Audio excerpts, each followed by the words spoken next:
Hi there, folks. I'm Tom. This is Zach. We're going to be trading out the wire on our digital Scotty high performance downriggers, 2106s, 200-pound braided line. So, as you can see, right in there, see how there's nothing in there? I've already taken out the wire, so just took it out, cut it off. No big deal. This one's going to stay wire for now, but we've got some bead stops here. We've got a snubber we're going to install. We got the end to the braided line where we connect the downrigger. So here we go. Thanks, Zach. First thing we're going to do is take off the cover to this Scotty High Performance Digital Downrigger. She's beautiful. We just switched out this digital readout for the battery readout. So now we can change the battery out. The ones that it came with didn't have the battery removal option before. It lasted quite a few years, but here we are. So this is about 70 bucks. It's worth it. So our buddy Keith from Sport Co down in Fife, thank you, buddy, for making it happen. We got him on both of them, so that's good. It's going to work great this year. First thing we're going to do is pull off the emergency wrench. Scotty wrench comes off, get it out of the way, no big deal. And we're going to pull off the belt, and we're going to make this quick for you so we don't get bored. There we are. We got some Blue Mountains here. We want to make sure we stay hydrated. Lesson of the day. Moving on. Scotty braided, 200-pound test, 400 feet of it. You can get the 300, you can get the 200, but with the 400 feet, you got to cut some off every once in a while, fix some dings, some nicks, whatever it is. You got plenty of space to do that. And this is going to fit just fine on our spool over here. So here's our 200-pound test, braided line. And as you can see, we prepped the area. We cleaned our Scotty Downriggers.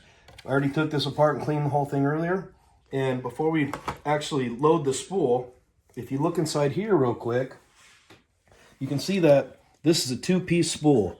And there's a little gap in the middle there, and you don't want your braid to get caught in there or get nicked in there or anything like that. So, if you could hold this for me, I'm going to add electrical tape right in the middle there to cover up that hole. It's quick and easy, not a big deal. So, right down the middle, just like that. Can you push this forward a little bit? Can you push this forward? Thank you. And then we just, can you push it forward? You got to keep pushing it forward, okay? There we go. And then we just cover it with tape. So thank you for doing that, Zach. Good job, bud. Sorry if I was getting annoyed. It happens sometimes.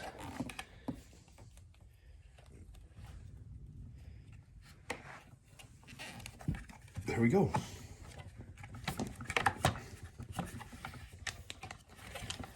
So as you can see,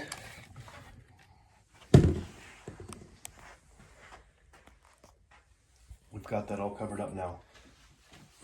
No big deal. So what we're going to do next is we're going to get our 200-pound braided tied in here. And to do that, we've got two holes that I'm going to show you right on top of our 2106 downrigger, which are right there. So can you put the camera right on top there? You see the holes right there? See the flashlight? Those are the two holes. Quick and easy. Okay. And to do that, I'm just going to do a quick bend on the 200-pound braided like that. And then Zach's going to hold the light right above us right here so I can see the, right above it right there, so I can see the holes. Pretty quick and easy. Should be able to just line it up and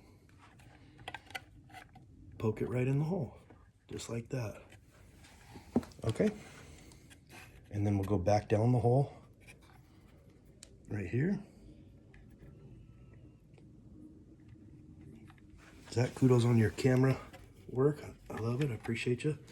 And then I'm going to pull it out, and I'm just going to do a uni knot and make it real easy so I can slide it. So I went past it. Now I'm just going to do one big loop. I'm going to come in here a little bit closer. So I did one big loop there, see that? One big loop. Then I'll do 5 little pulls. 1, 2, 3. I'm usually biting it by now, but I'm trying not to do that. Oh, whoops. Got to go around both of them. 4, 5, okay. Don't really need to spit on it so much like you do a fisherman's knot or a hook knot or anything like that, because it doesn't get too hot. But as you can see, I go real slow and let it tighten itself up. And what that allows us to do is just pull this main line, pull the end line, and then we can slide it. See how it slides? And I can just pull it. So if you want to just keep an eye on this knot real quick, it's going to go in there. So I'm just pulling it. Super easy. Super easy. See how it just slides right in there? And it'll only go one way. This is a great knot. Doesn't have to be snug in there all the way back, but it helps if it is. Okay, so if you want to take a look at that real quick, we'll get the scissors. I'll just do a quick cut back here. Easy. Easy squeezy. Look at that. All right, so because we're not in the boat, we're in the basement tonight, I'm going to have the line just right there, and Zach's going to put his little finger around it. And I'm going to grab the wrench that we pulled off earlier. I'm just going to slide it right in here. This is a little slot that Scotty makes. It's really easy to use. And I'm just going to go ahead and reel it up. And I'm going to go up and down, nice and even.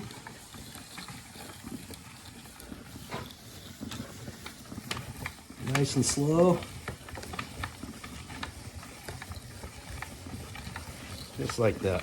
It's a lot faster when you're doing it on the boat, but we'll probably skip the rest of this and jump right back in when we're done. But I'll show you anyway.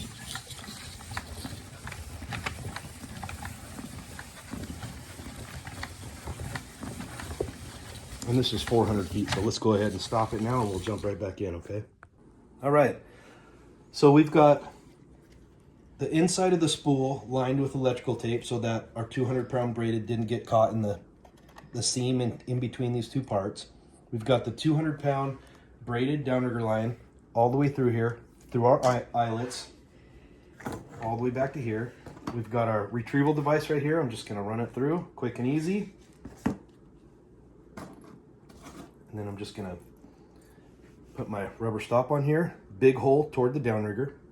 So we go through the big hole, just like that. We'll put that off to the side. Then I always hook these up just in case we lose this guy later. I've had snubbers break off, but typically after they are in the sunlight for too long. So keep these out of the sunlight, they go to crap. All right, that's the snubber. They go to crap in the sun. So we're gonna do a uni knot again here, quick and easy. But I'm gonna wrap it through twice because we want it to be nice and strong. So there we go, as you can see. They're both on the side where they inserted, boom, just like that. And come over here and do one big loop. And then we'll go through 5 times. 1, 2, 3,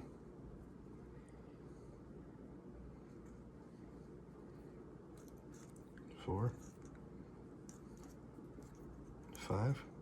Then we're going to kind of pull it all together.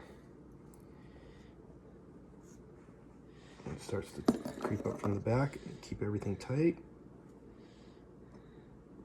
Keep them lined up. There we go. Then we'll pull the main line. Get it tighten up a little bit.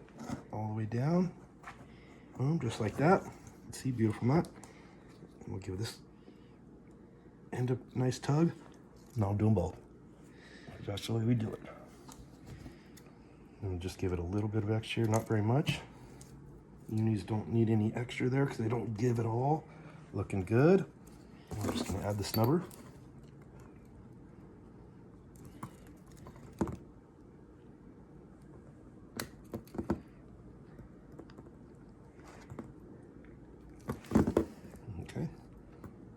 There we go. All right, there we go.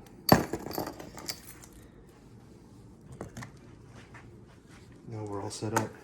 We'll just add this guy right here, where it sits. Tighten these up. We're ready to go. I might even wrap this around one time. Just keep it nice and tight. Just like that. Good to go. I'm gonna put the cover plate back on here. Put the wrench back on. To get the wrench on there all the way sometimes, and to get it to sit where it goes, you might have to turn the nut just a little bit, but we want it all the way up top there. Turn the nut a little bit. As soon as you get it on right, you can see that we're in this plastic piece here, and we're sitting on the locking mechanism where it stays. And so now that you know how to put that on, we're going to go ahead and put the belt back on.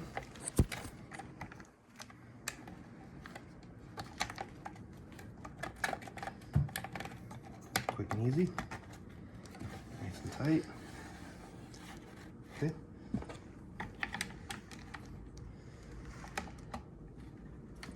Got that back on. Wrenches back on. Covers back on. New batteries are in. Boom.